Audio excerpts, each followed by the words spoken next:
Alors, le Sénégal, qui fait partie du Sahel, apporte déjà une contribution à travers d'autres mécanismes. Le mécanisme de maintien de la paix du système des Nations Unies, les casques bleus. Nous sommes aujourd'hui présents au Mali, dès le début de la crise, avant même que les Nations Unies n'interviennent.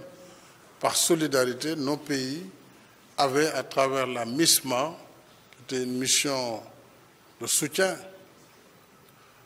pour la lutte contre le terrorisme au Mali, nous avions donc volontairement envoyé à l'époque près de 600 hommes, tout comme la plupart des pays comme le Burkina Faso et le Niger.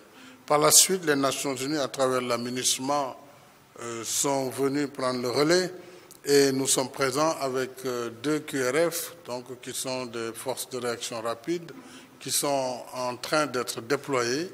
Et à terme, si ce déploiement se termine au mois de novembre-décembre, en principe, nous serons le premier contingent au Mali. Donc, c'est une manière concrète de participer dans la lutte globale contre le terrorisme. Il s'y ajoute qu'au sein même de l'UEMOA, nous avons aussi le chantier paix et sécurité que moi-même j'ai l'honneur de diriger. Et dans ce cadre, nous avons déjà mis en place le commissariat à la sécurité au sein de la présidence de la commission de l'UEMOA. Et nos pays travaillent à renforcer la coopération. D'ailleurs, un des accords que nos 2 gouvernements ont signé cet après-midi rentre dans ce cadre, la coopération en matière de sécurité, en matière d'échange d'informations et en matière de lutte contre le terrorisme et contre le radicalisme. Maintenant, nous allons collaborer avec le G5 Sahel puisque nous avons des frontières communes avec 2 pays membres du G5 Sahel, la Mauritanie et le Mali. Et déjà, de façon bilatérale, nous avons des accords avec chacun des pays. Nous avons des patrouilles mixtes. Donc, au fond, le Sénégal ne peut que soutenir l'initiative du G5 Sahel en sachant que la lutte, elle est intégrale, elle est globale, mais qu'elle se fait à différents niveaux de coopération. Donc, vraiment, soyez sûrs que sans être dans le G5 Sahel, en fait, nous sommes pleinement avec nos pays amis dans la lutte contre le terrorisme dans notre espace. Donc, ça veut dire que vous me faites réélire déjà? Non. Très bien.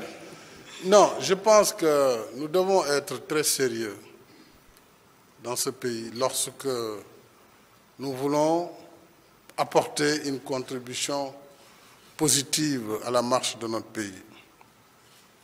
Je suis encore à mon premier mandat, qui finira en février 2019, plus précisément en mars-avril 2019. Nous avons, il y a 1 an, engagé une réforme majeure de la Constitution par voie référendaire. Justement, c'était pour arrêter le débat.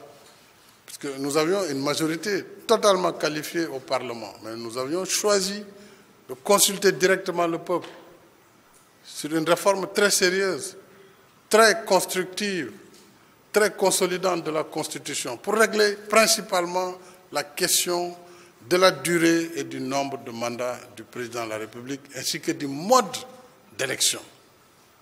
Cette question a été définitivement fixée dans cette Constitution. D'ailleurs, en 2016, ce dont il était question, c'était moins le nombre de mandats que la durée. On devait passer du septennat au quinquennat bloqué. Mais le nombre de mandats s'est réglé depuis très longtemps, c'était 2 mandats.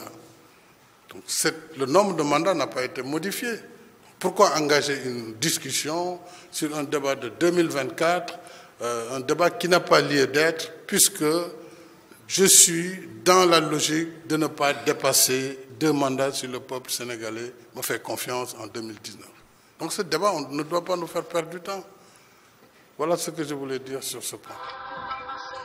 bu ma bëggee musique bu neex ñuy wax dëgg vérité ma déglu Liquido bi c'est mon frère bu ma bëggee information soo wala information choc ma dem leeral point net